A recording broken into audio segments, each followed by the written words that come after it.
Kumapit ka kaya sa akin ang ikaw ay Welcome sa panibago nating tutorial. Sa video na ito, pag-aaralan natin ang LEC by River Maya. At para updated ka sa mga bago pa nating tutorial, don't forget subscribe.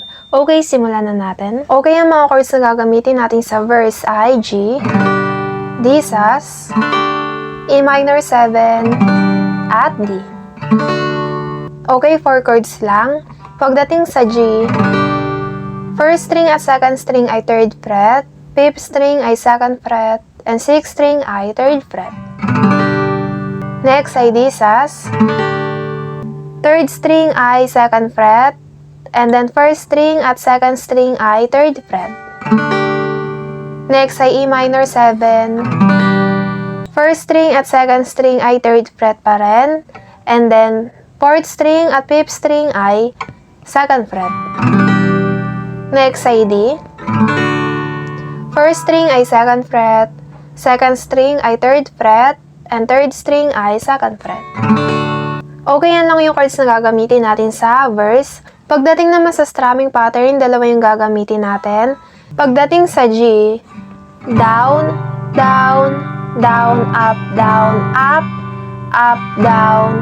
And then D sus, up, up, down, up. Ulit sa G, down, down, down, up, down, up, up, down, up, up, down, up. And then E minor 7, ganun lang din. Down, down, down, up, down, up, up, down. And then tuloy sa D, up, up, down, up. Pagsamahin natin, ulit sa G, down, down, down, up, down, up, up, down, up, up, down, up, down, down, down, up, down, up, up, down, up, up, down, up.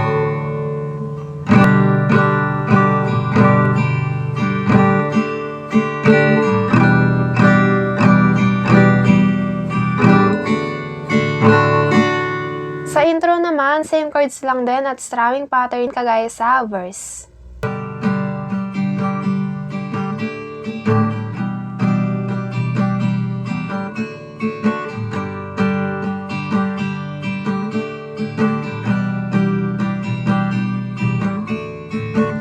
Pag automatic na ang luha,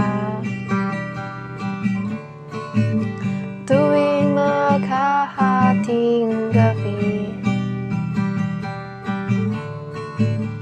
pag imposibleng mapatawa, at di na madapuan ng ngiti, kumapit ka kaya sa... Okay, yan po ang verse natin. And then pagdating naman sa chorus, ang mga chords na gagamitin natin ay C, G, A minor, E minor, at F. Pagdating sa C, second string ay 1st fret, 4th string ay 2nd fret, and 5th string ay 3rd fret. Next ay A minor, second string ay 1st fret, and then 3rd string at 4th string ay 2nd fret. Next ay F, second string ay 1st fret, 3rd string ay 2nd fret, and 4th string ay 3rd fret. Pagdating naman sa strumming pattern, ang gagamitin natin ay down, down, up, down, up. Ulit, down, down, up, down, up. Sa C, down, down, up, down, up. And then G, down, down, up, down, up.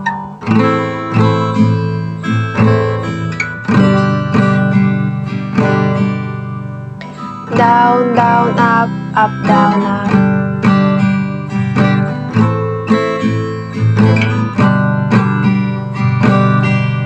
Okay, yan po ang chorus natin. And then pagkatapos niyan, balik verse lang ulit. Same chords at strumming pattern pa rin po, kagaya lang ng pinag-aralan natin kanina. Kumapit ka kaya sa akin ang ikaw ay maitangay sa kalayaan ng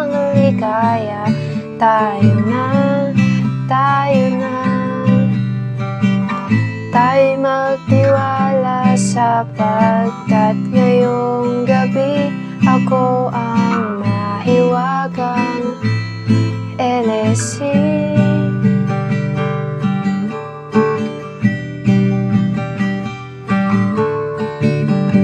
Dito na po nagtatapos ang ating tutorial. Sana po ay may natutunan kayo. At kung nahihirapan naman po kayo, ay practice lang at makukuha nyo rin yan. Abangan nyo na lang ulit ang susunod nating tutorial.